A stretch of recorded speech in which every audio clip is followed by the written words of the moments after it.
وبعد فأعوذ بالله من الشيطان الرجيم بسم الله الرحمن الرحيم وما أرسلناك إلا رحمة للعالمين وقال رسول الله صلى الله عليه وسلم لا يؤمن أحدكم حتى أكون أحب إلي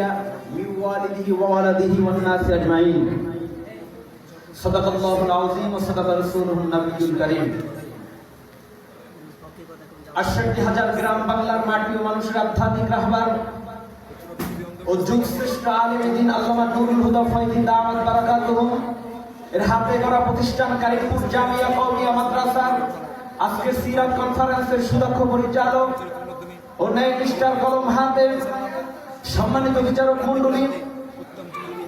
ও আমার সামনে উপবিষ্ট আছেন সবুজ বাংলার দূর দূরান্ত থেকে আগত একদল ছাত্র ভাইরা এবং সম্মানিত শ্রোতা মণ্ডলী সকলকে জানাই আমার পক্ষ থেকে আন্তরিক শুভেচ্ছা ও মোবারকবাদ। প্রিয় উপস্থিতি,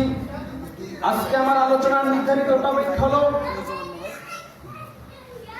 বিশ্ব শান্তির প্রতিষ্ঠাতায় মহানবী সাল্লাল্লাহু আলাইহি ওয়াসাল্লামের ভূমিকা। সময় সংক্ষিপ্ত পরিসরে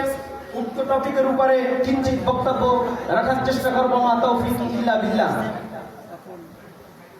প্রিয় উপস্থিতি, গোটা পৃথিবীতে যখন জাহিলিয়াতের আবির্ভাব হলো,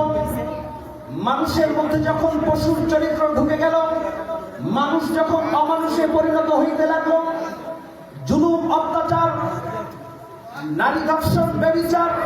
গোটা সমাজ যখন নোংরায় পরিণত হলো, আল্লাহ পাক রব্বুল আলামিনের অশেষ রহমতে দুনিয়ার মধ্যে জগতের মধ্যে রহমতের নবী আরবের মধ্যে যখন পদার্পণ করলেন, তখন নবী পাক সাল্লাল্লাহু আলাইহি ওয়াসাল্লাম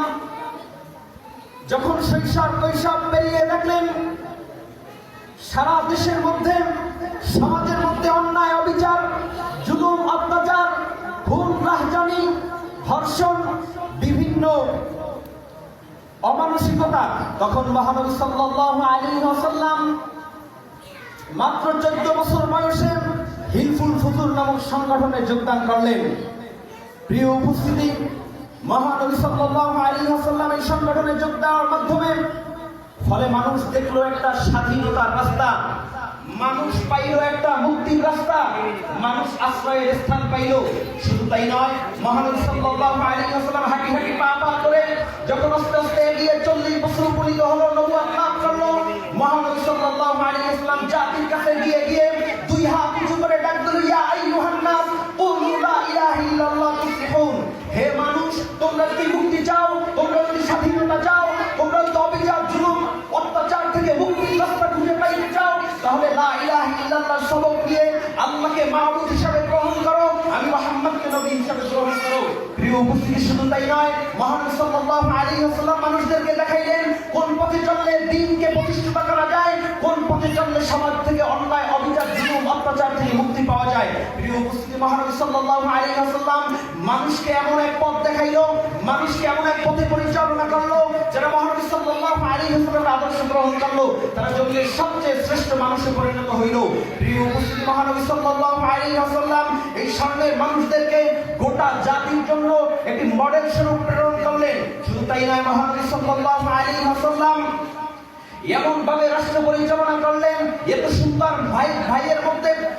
সমাজের মধ্যে এত সুন্দর ভ্রাতৃত্বের বন্ধনে আবদ্ধ করলেন। মহানবী সাল্লাল্লাহু আলাইহি ওয়াসাল্লাম স্পষ্ট ঘোষণা দিলেন, আল মুসলিমু আখুল মুসলিম, এক মুসলমান আর এক মুসলমানের ভাই। শুধু তাই নয়, মহানবী সাল্লাল্লাহু আলাইহি ওয়াসাল্লামের রাষ্ট্র পরিচালনা দেখে ১,৫০০ বছর পরে আজকে বিধর্মী পর্যন্ত ভারতের ৬৭ কালিমা পড়ে মুসলমান হয়। মাইকেল কলিন নীল আর্মস্ট্রং কালিমা